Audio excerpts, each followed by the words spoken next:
Diana had spent months carefully planning her mother Odessa's lavish European birthday tour. From elegant villas in Florence to curated dinner menus and custom floral arrangements, every detail bore Diana's touch. But when she arrived in Italy, expecting to celebrate with her family, she was met with cold silence and no seat at the dinner table. Her name had been quietly removed from the itinerary. It wasn't a mistake. It was erasure. The woman who designed every inch of the experience had been deliberately cut out by the very people who benefited from her labor. Even worse, Odessa masked the betrayal in polite dismissal, suggesting Diana was too tired to join. Standing at the edge of a perfectly lit rooftop dinner, Diana realized this wasn't just about a missing place card. It was about a pattern of exclusion that had been building for years. This time, however, she wouldn't stay silent.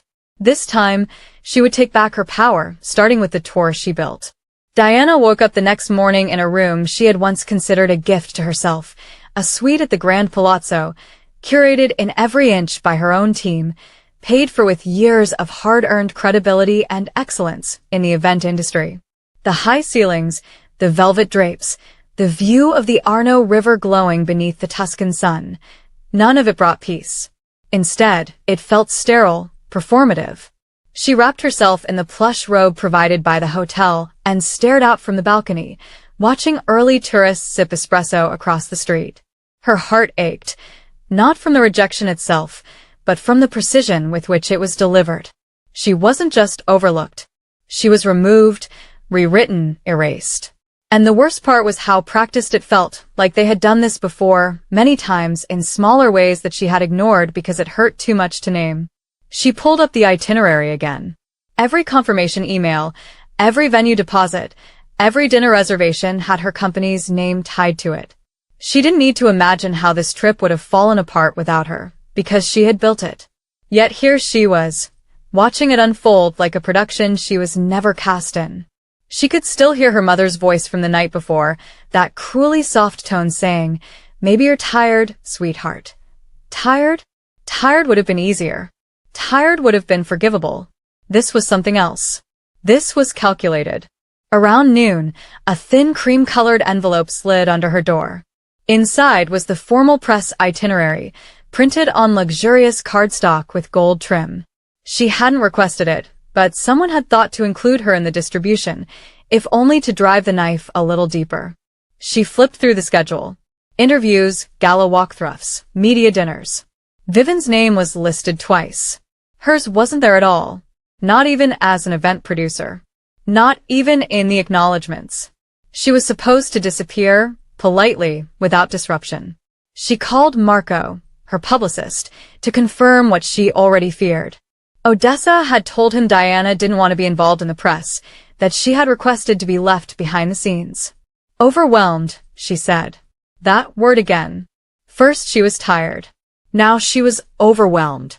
And all the while, Vivian stepped seamlessly into Diana's place, her voice gracing the microphones, her face angled just right for the photographers. Diana wasn't being left out. She was being replaced. Deliberately. Thoroughly. That afternoon, she wandered into the ballroom early.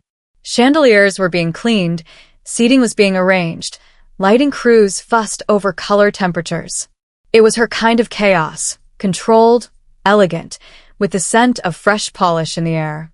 She used to love the stage of event prep.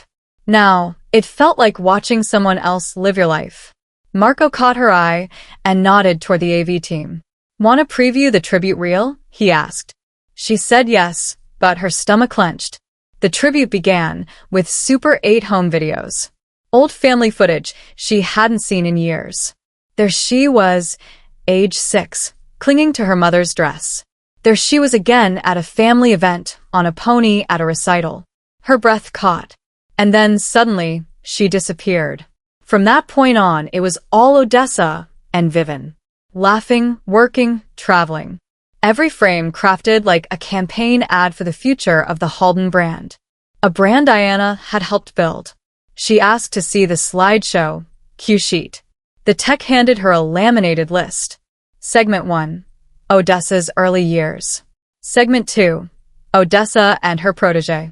Segment 3. Legacy, with Vivian's keynote. That was it. No mention of Diana. Not even in the technical notes. Not even as backup. This wasn't a tribute.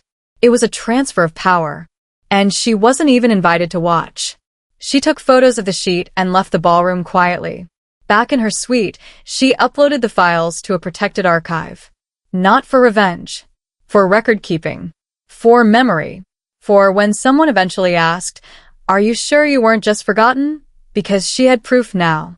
It was never accidental. She sat down and opened a leather-bound journal she hadn't touched in months. Inside, she wrote the line that kept echoing in her head, "They don't just want me gone. They want me forgotten." Her hand didn't tremble. Her breath didn't catch. She was beyond tears now. This wasn't heartbreak. This was clarity. That night, she walked past Callum and Vivian outside her suite. They were laughing. His arm brushed hers. Vivian's fingers lingered on his sleeve just a moment too long. Diana said nothing, just walked into her room and closed the door. The next morning, she asked the concierge if she could be moved. The answer was no. Odessa had requested the entire floor be kept close for family unity. Diana nodded. Of course she had. The next day, Diana received no invitation to the Inner Circle dinner. Instead, she received a passive-aggressive note from Vivian. "She's earned this. Please don't make it about you." Diana read it once, then tossed it in a drawer. It didn't deserve more than that. But it was the final piece she needed. She pulled up the vendor spreadsheet she had created herself. Every contact, every confirmation, every payment tied directly to Halden Events, her company. Not Odessa. Not Vivian. Her. They had removed her name from the brochures, but they hadn't removed it from the contracts. And that was their mistake. Starting that afternoon, she began the quiet unraveling. One phone call at a time. One email at a time. First the vineyard in Tuscany, cancelled. The yacht in Capri, cancelled. The villa in Rome, the private tour in Vatican City, cancelled. Each deposit refunded to her business account. Each change done with professional courtesy, no drama, just facts. By evening, the calls had started. Confused assistants. Panicked planners. Odessa's name rang across a dozen inboxes, demanding explanations. Diana didn't respond. She ordered tea instead, sat at the hotel bar, and sipped it slowly. Then came the headlines. Leaked stories, whisper campaigns. Event planner snaps, one said. Another. Daughter in meltdown during gala. Diana smiled. The myth had begun. But she had the truth. And the truth came with timestamps and signatures.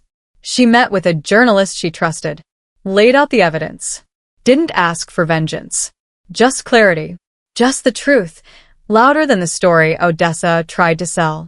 And when the time came, Diana walked into the hotel's velvet-trimmed reconciliation brunch uninvited, carrying a folder of documents. She placed them on the table in front of Odessa. "This," she said, pointing to a printout of an email, "is what erasure looks like." Then she pointed to a cancellation receipt. "And this is what consequence looks like." No yelling. No sobbing. Just facts. As she walked away, she paused. "You can keep the spotlight," she said. "I'll keep my name." And with that, Diana Halden exited the narrative they tried to trap her in, and began writing her own. The morning after the rooftop dinner, Diana sat by the window of her suite with the curtains drawn wide, letting in the full heat of the Florence sun. She hadn't slept much, but not because of sadness. It was something else. A clarity that comes when denial finally collapses, when all the excuses you've been telling yourself for years unravel in one carefully orchestrated betrayal. Her mother hadn't just forgotten to include her. She had removed her, intentionally and quietly, hoping Diana would do what she always did. Stay silent, stay professional, stay composed. But not this time. Diana had spent too many years mistaking invisibility for grace. Now she was wide awake.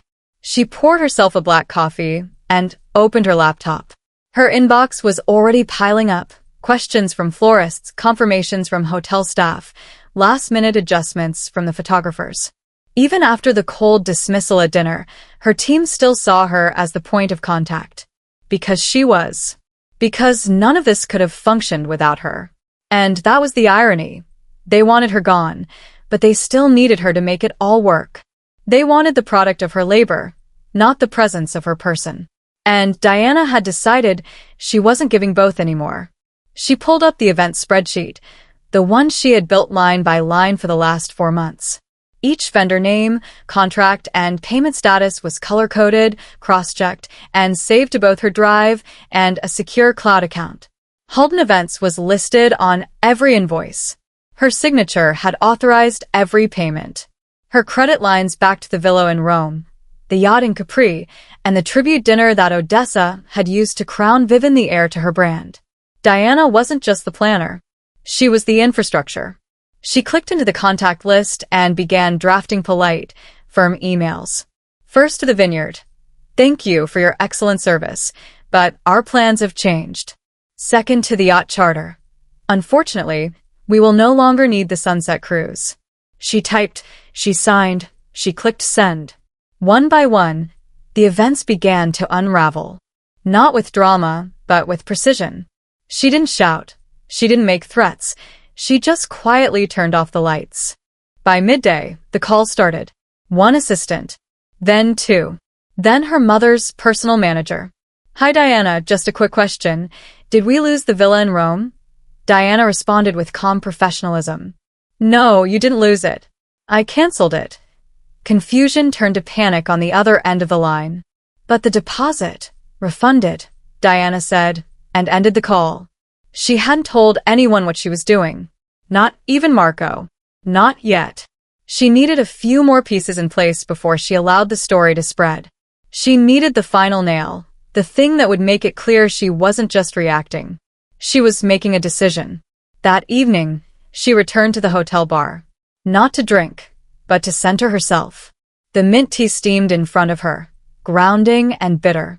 She hadn't taken more than 1 sip when a voice beside her said, "That's got to sting, huh?" Diana didn't need to look to know it was Vivian. Her voice carried the smug ease of someone who thought she had won. Odessa said I'd be her public face going forward, Vivian whispered, her tones syrupy with pride. It's kind of poetic, right? You set the table, and I just get to sit at the head of it.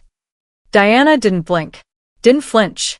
She simply nodded once, placed her tea down, and walked away. Because Vivian's arrogance wasn't news. It was confirmation. Back in her room, Diana drafted the memo to her legal team. Effective immediately, all Caldwell-affiliated engagements were to be placed under legal review. No further services were to be rendered without explicit written reapproval. She hit send. Then she opened the garment bag hanging in her closet and unzipped the navy velvet gown she'd been saving for the gala. It wasn't showy. It wasn't trendy. But it fit like armor. And that was the point. Before heading upstairs to the final gala, Diana made one last call. Hi, Marco, she said calmly. It's Diana Halden. Could I stop by the restaurant before the event? Just to confirm a small change in logistics, his answer was immediate. Of course, Ms. Halden. Anything you need. The rooftop was already glowing with lights when Diana arrived. She didn't step into the spotlight. She waited near the service entrance, tucked into the shadows where only those who knew to look would see her. Odessa stood at the center, draped in emerald silk, smiling at the crowd like a queen returning from exile. Vivian sat beside her, beaming, nodding at all the right moments. A performance. A coronation. The kind of thing Diana had staged 1,000 times before. Then, as dessert was served, Marco approached Odessa. His voice was low at first. She waved him off. Then he spoke again, louder this time. I'm sorry, Mrs. Halden, but we'll need a new form of payment to continue service. The previous guarantee has been revoked. Forks froze. Glasses paused midair. Odessa's face dropped, barely. But for those who knew her, it was enough. That's absurd, she snapped. Use the corporate card. We tried, Marco said. It declined. Diana didn't wait to see the rest. She slipped away before the full collapse, her heels echoing quietly as she returned to her room. It wasn't about making a scene. It was about pulling the curtain back, just enough for everyone to see who had been running the show all along. By morning, the gossip machine had kicked in. PR advisors called her, urgent and breathless. "They're saying you snapped." They're blaming emotional distress. Diana said nothing. She had expected it. She had planned for it. A friend forwarded her a screenshot from a gossip blog. Anonymous source. "It's hard watching someone unravel, especially when they used to be so promising." She didn't respond. She opened her voice memo app and whispered, "I'm not unraveling. I'm remembering." Later that week, she met with a journalist who owed her a favor. She didn't ask for a hit piece. She asked for the truth. She handed over documents, emails, contracts, timelines. "I don't want drama," she said. "I want clarity." The journalist nodded. "You're not the first person Odessa tried to rewrite." At the reconciliation brunch, Odessa hosted the following day, Diana walked in uninvited. The room hushed. Forks paused. Odessa looked up from her mimosa, surprise tightening her features. Diana approached calmly, placed a folder on the table, and said, "You all deserve to know what really happened." She opened it. Invoice after invoice. Timestamp after timestamp. The erasure documented, printed, undeniable. "This," she said, holding up the email to the press team, "is what erasure looks like when power fears accountability." "We're family," Odessa whispered, her mask beginning to crack. "You're blowing this out of proportion." "Am I?" Diana asked. "Then why was I never allowed to speak without being edited?" Callum stood up and left. Vivian froze. Odessa said nothing. Diana closed the folder. "I don't need a seat anymore," she said. "I brought my own table." And then she walked out, her heels echoing through the hallway, the sound of finality, of reclamation. She flew back to Chicago without fanfare. No goodbyes. No press statements. She stepped into her apartment, poured herself tea, turned on jazz, and let the silence settle around her, not like a punishment, but like peace. A week later, she received a note in the mail. No return address.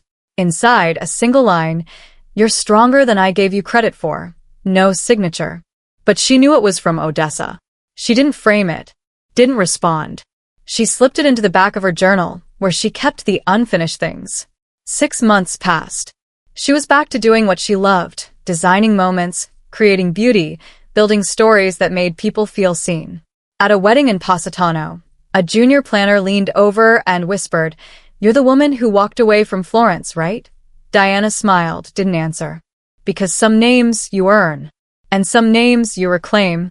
At the end of the day, she didn't need Odessa's approval. She had her own name, her own legacy, her own story.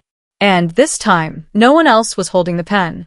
Diana had always been the backbone of every event her mother Odessa ever pulled off, the invisible scaffolding that held up the shimmering facade. For years, she had accepted her role behind the scenes. No credit, no applause, but every detail perfect. She had done it out of love, out of obligation, out of hope that someday her mother would finally say the words that had evaded her since childhood. "I see you." But that night in Florence shattered that hope. When Diana stood on the edge of the rooftop dinner she had designed, curated, and funded, and realized there was no seat for her, no name card, no place in the very legacy she had built, something in her cracked. Not with rage, but with realization. The silence of the moment was deafening. She had always been kept just out of frame, but now she was being cut from the film entirely. Her name wasn't on the itinerary, not on the credits, not even as a producer. Vivian, her mother's new favorite, was listed everywhere: legacy partner, brand liaison, keynote speaker. Diana wasn't just replaced, she was erased. The carefully curated visuals were now strategically focused on Vivian. The narrative was shifting, and Diana was no longer part of it. The proof was in the updated promotional materials and the press statements her mother's assistant forgot to exclude her from. When Diana read the email saying, "Let's keep Diana out of the visuals," it confuses the brand hierarchy. It wasn't a surprise. It was confirmation. But Diana was not going to fade away quietly. She had learned early on that legacy was often about who told the story, not who lived it. And if they wanted her erased, they were going to feel the weight of everything she had built first. Because it was her name on the contracts, her company's money funding the European tour, and her fingerprints on every wine pairing, every floral arrangement, every five-star reservation. She didn't confront anyone immediately. She documented. She saved screenshots, downloaded receipts, collected confirmations, and backed them all up to her private drive. The next morning, as the city stretched awake beneath the golden Tuscan sun, Diana made her first quiet move. She called the vineyard in Tuscany and thanked them for their excellent service, then canceled the event. Next was the private yacht in Capri. Then the villa. Then the art tour at the Vatican. One by one, she unraveled the experience her family had planned to parade through without her. The vendors were professional and understanding, and most of the deposits were refundable because Diana had arranged the contracts that way. Every signature had been hers. Every cancellation was legal. By the time her mother's team realized something was wrong, half the itinerary had dissolved. Emails flooded in. Calls to Odessa's assistant, the press liaison, even Odessa herself. Diana didn't answer. She sat in the quiet of her suite, sipping coffee, watching Florence unfold beneath her window. There was no guilt, only clarity. She had spent years financing her own erasure. Now she was withdrawing the investment. And when Vivian tried to play coy, calling it optics, Diana laughed. Optics didn't remove someone's name from the contracts. Optics didn't strip their title from brochures. Optics didn't send a memo saying, "She's the wrong tone for press." This wasn't just a rebrand.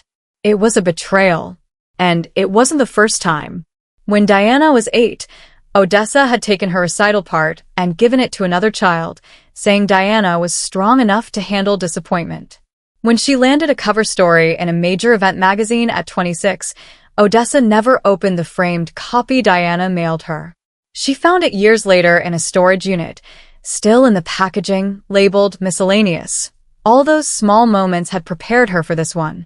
They had built the woman who is now calmly taking back her power, step by step.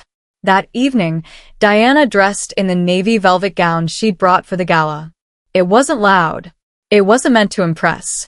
But it fit her like armor. She called Marco at the rooftop restaurant and asked to confirm a small change. He didn't ask what it was. He just said, "Anything you need, Ms. Halden." She arrived just before dessert was served. She didn't enter. She waited near the kitchen alcove, watching the spectacle unfold. Odessa stood center stage, her speech carefully crafted, her gestures practiced. Vivian was poised beside her, nodding, smiling on cue. Everything was scripted. Until Marco leaned down to Odessa's ear and said, "We'll need a new form of payment. The previous guarantee has been revoked." Odessa waved him off. "Use the corporate card," she said. "We tried," Marco replied. It declined. Silence swept the room. Forks paused. Champagne flutes hovered. Odessa's jaw clenched. Diana turned and walked away. The next morning, her PR advisor called. "They're trying to spin it," she said. "They're saying you snapped. That you had a breakdown." Diana didn't reply. She didn't need to. The evidence was already secured. Later that week, she met with a journalist she trusted. She handed him the folder, emails, contracts, receipts, timestamps. "I don't want revenge," she told him. "I want the truth to be louder than the myth." At the reconciliation brunch, Odessa organized to repair her image. Diana arrived uninvited. The room fell silent. She walked calmly to the center, folder in hand, and laid it on the table. "You all deserve to know what really happened," she said. Then she opened it, page by page, each one a quiet detonation. "This," she said, lifting Odessa's own email, "is how you erase someone without saying their name." Odessa tried to interject. "We're family," she said. "You're blowing this out of proportion." Diana looked at her and replied, "Then why was I never allowed to speak without being edited?" Callum stood and left. Vivian froze. Diana closed the folder. "I don't need a seat anymore," she said. "I brought my own table." And she walked out. Not with tears. Not with fanfare. But with the sound of her heels echoing behind her like a punctuation mark. That was the moment the eraser lost its grip. She flew home to Chicago without saying goodbye.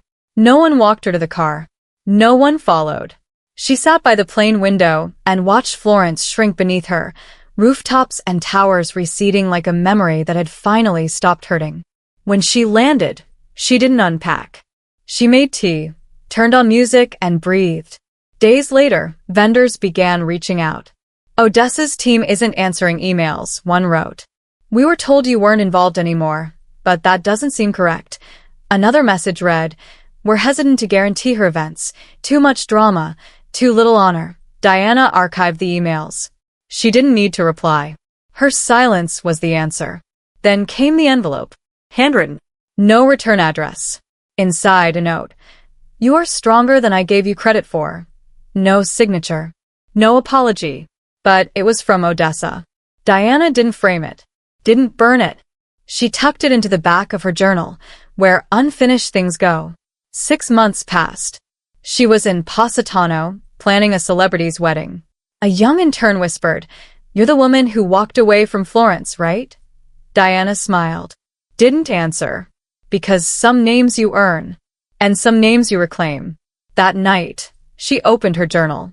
The first entry had once read, They don't just want me gone. They want me forgotten. Now, she added a line beneath it. They tried to unname me. I renamed myself. Healing, she had learned, wasn't about waiting for an apology. It was about not needing one. It was the quiet power of saying, This is who I am. This is my name. This is my story. And no one else gets to write the ending. They didn't just erase her. They tried to make her forget she was ever part of it. Diana had given them everything. Her time, her name, her money. And yet, when the lights hit the stage, when the flashbulbs burst in Florence, she was nowhere to be seen. Not in the programs. Not in the seating chart. Not even in the final thank yous. For years, her mother Odessa had orchestrated a quiet campaign of disappearance. And this time, at the height of the grand European birthday tour, planned, paid for, and perfected by Diana herself, they decided she no longer fit the brand. They didn't argue with her. They didn't confront her. They just moved her name off the contract, her title off the brochure, and expected her to smile in the background while they gave her legacy to someone else. Diana had seen it coming. Not clearly, not all at once, but through the slow, creeping ways her mother had always made her feel small. The Nutcracker trip when she was 11. Odessa took all the cousins and said Diana was too sick, even though she wasn't.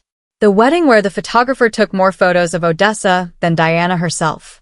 The business events where Vivian, the new golden girl, was introduced as the face of the brand, even though it was Diana who had built the damn brand from the ground up. It was always the same message, we love you, but we don't want to see you. Still, nothing hit her like the rooftop dinner in Florence.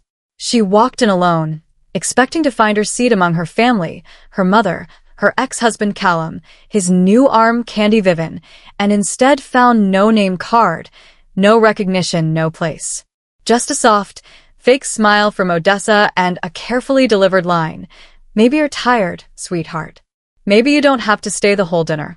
It was delivered like kindness, but it was a knife, dressed in lace. Diana stood still, straight-backed, and walked out without a word. She didn't cry. She didn't rage. But inside, something long held finally snapped. Because they didn't just exclude her. They replaced her.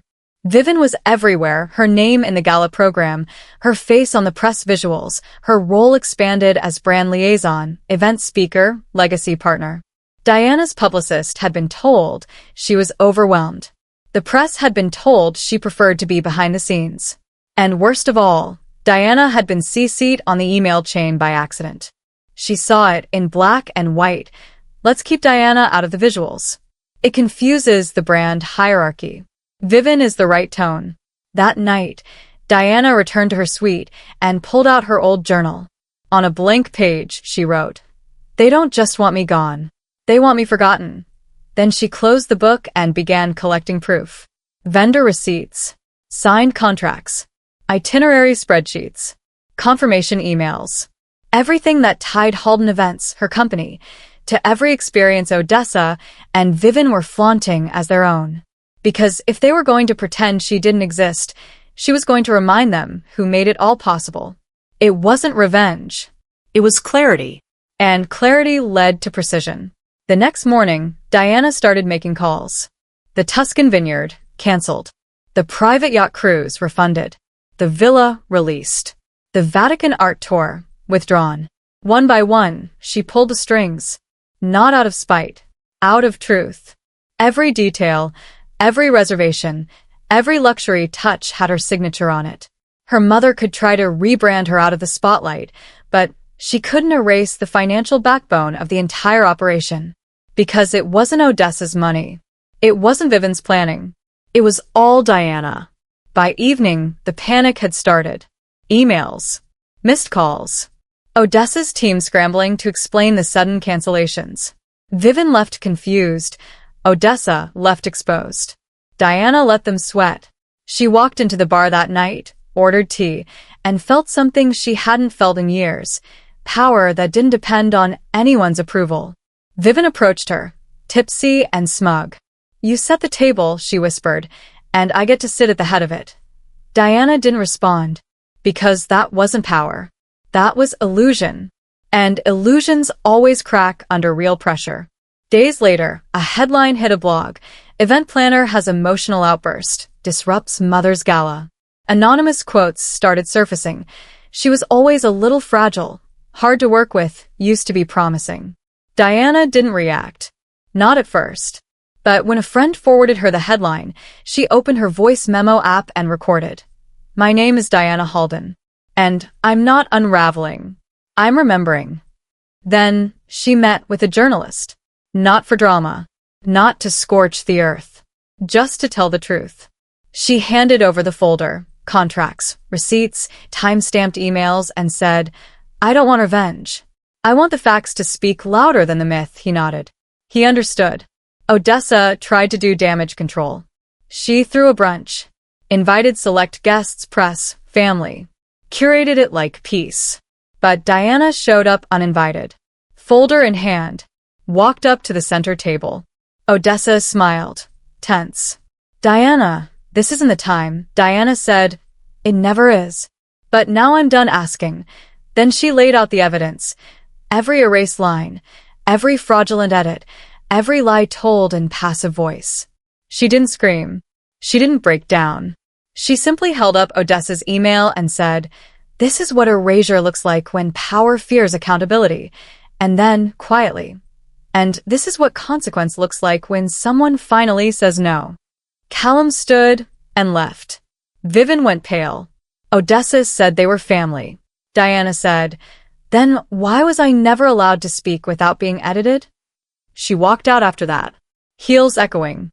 No applause. No media storm. Just the sound of someone reclaiming their own story. She flew home quietly. No statements. No interviews. But the ripples followed her. Vendors from Europe emailed, unsure who to trust now.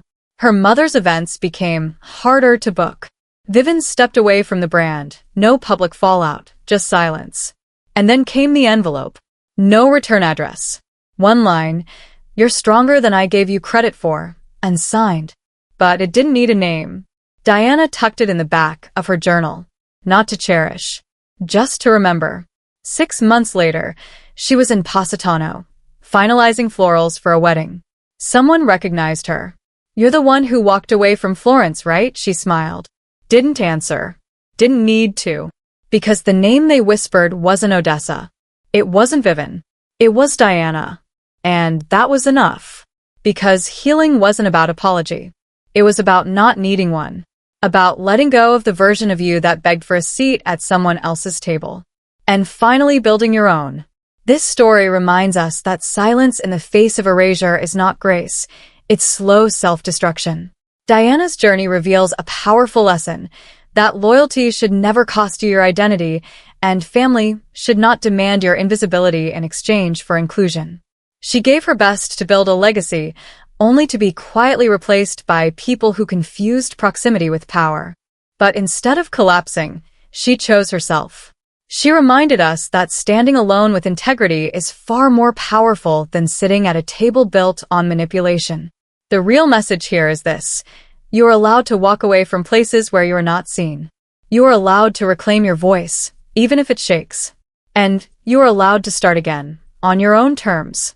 If this story moved you, or made you reflect on your own journey, drop a comment and let us know where you're watching from. Don't forget to like the video, subscribe to the channel, and hit that notification bell so you won't miss the next story. We're building a space for truth, healing, and courage, and your voice matters here.